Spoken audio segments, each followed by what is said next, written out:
Buenas tardes, ingeniero. Buenas tardes, compañeros. Somos de la carrera Mecánica Automotriz, tercer semestre, para que lo ve. Somos del grupo número 2 y está conformado por Jordan Erazo, Santiago Moreno y mi persona, Eric Villafuerte. El tema que nos tocó hoy en esta tarde presentar es embrague bidisco seco con mando único y bidisco con mando separado doble. A continuación, mi compañero Jordan Erazo. Embrague disco seco con mando único. Este tipo de embrague aumenta las superficies de contacto, incluyendo otro disco de fricción, y es utilizado en vehículos de competencia, gracias a la mínima pérdida de la fuerza de transmisión. Además de esto, reduce su temperatura de trabajo, es menor. Ya, el funcionamiento básicamente es casi igual que el embrague convencional que todos conocemos, ya que la diferencia única que tiene el Seco comando único es que son dos discos y esto ayuda a que aumente la fuerza de fricción y pierda la mínima fuerza de transmisión. Y como es esto debido y baja su temperatura de trabajo, ya mencionado. A continuación, voy a hablar también de la prensa tipo palanca. La prensa tipo palanca. Este modelo de prensa se utilizan resortes helicoidales para crear la fuerza de apriete y se empuja las palancas para desacoplar el disco. Es utilizado en vehículos grandes ya que trabajan a bajas revoluciones y como sabemos que los vehículos grandes trabajan a mayores temperaturas. Ya, de la prensa tipolar, tal como su variante, es un tamaño pequeño, convencional. Para esta prensa desacopla el embrague utilizando un movimiento de tracción en lugar de uno de un empuje. Ya, y este prensa tipolar se utiliza en vehículos de competencia, pero no fue tan convencido que por eso no se utiliza tanto el de prensa tipolar. Ya, Listo. Otra característica que diferencia este sistema del bidisco son los materiales y las formas de los discos de fricción.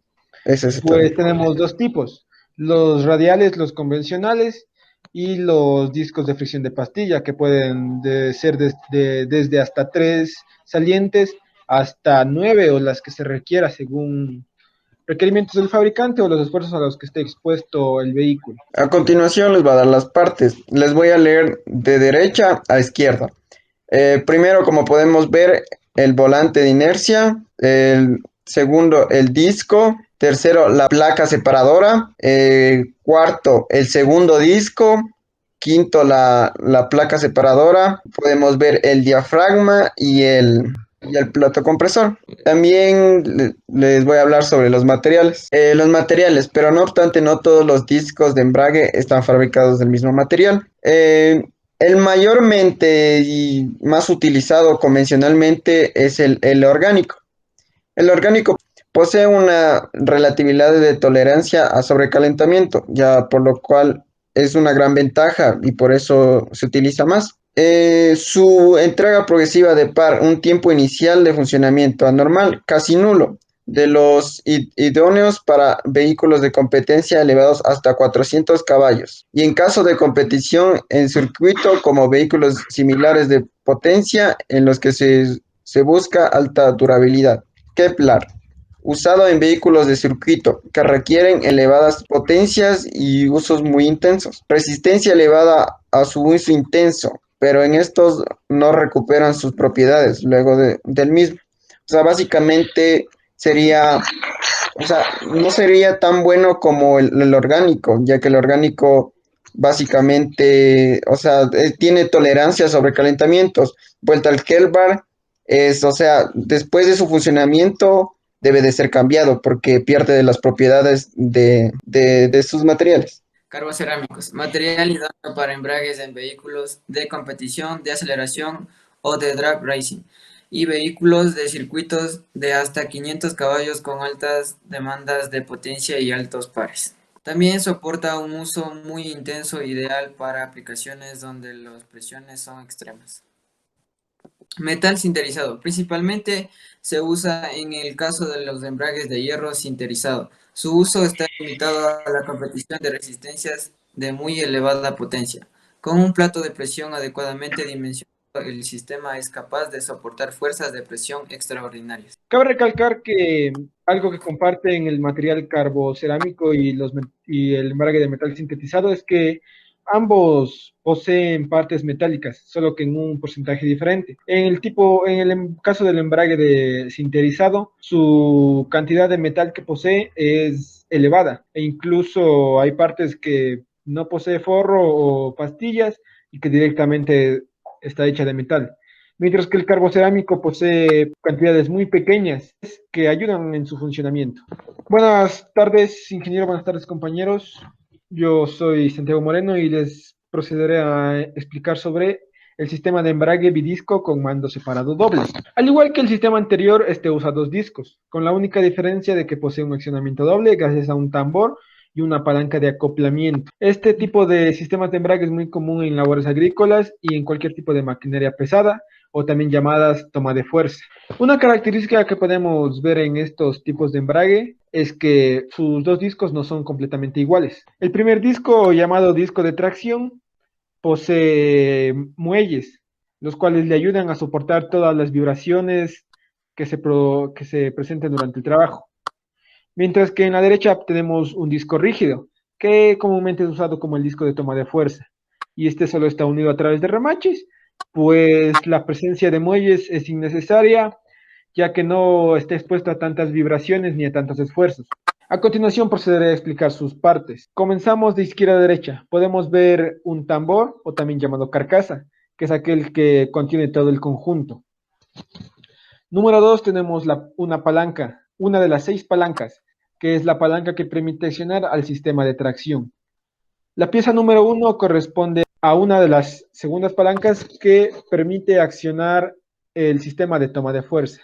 Como número 3 tenemos al disco principal o disco de tracción. Número 4 es la primera placa separadora, la cual comprime el disco de tracción principal y lo separa del disco toma de fuerza.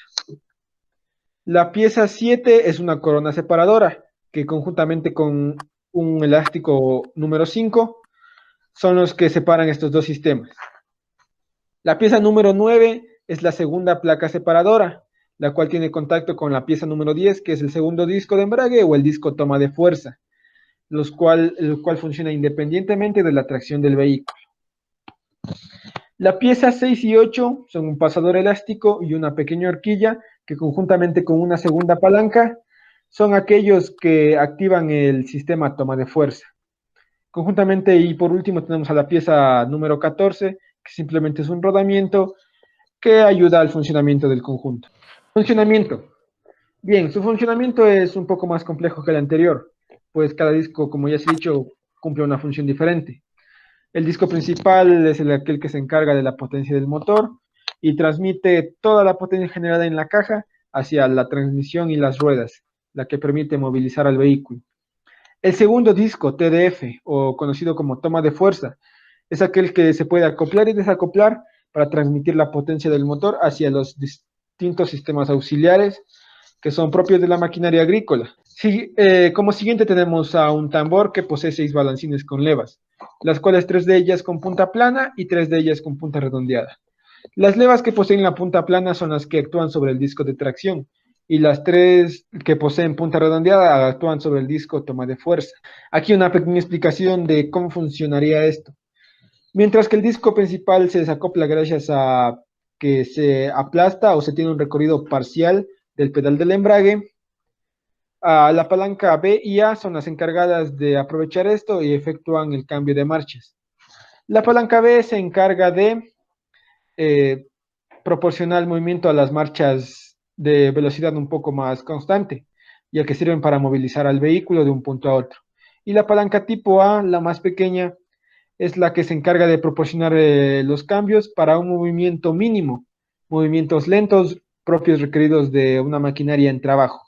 El TDF. Primero, ¿qué es una toma de fuerza? Es un dispositivo que transfiere la potencia mecánica de un motor a otro. El TDF se desacopla cuando existe una presión total del pedal de embrague y la palanca es la encargada de aprovechar toda la fuerza que produce el motor. ¿Cómo funciona el sistema TDF? La potencia de rotación del giro se convierte en lo que se conoce como potencia hidráulica. Esto también se conoce como potencia fluida y se controla mediante un sistema presurizado. Eh, el movimiento de rotación provoca una acumulación de presión en el cigüeñal y la potencia se puede utilizar para una variedad de propósitos diferentes a medida que aumenta. En conclusión, la toma de fuerza o como se conoce el TDF, eh, esto solo aplica en todo lo que es maquinarias pesadas en el campo, en las maquinarias en los equipos agrícolas. Además, en este sistema TDF también se puede acoplar en la transmisión delantera, como puede ser tal vez en las pendientes, en unas pendientes elevadas.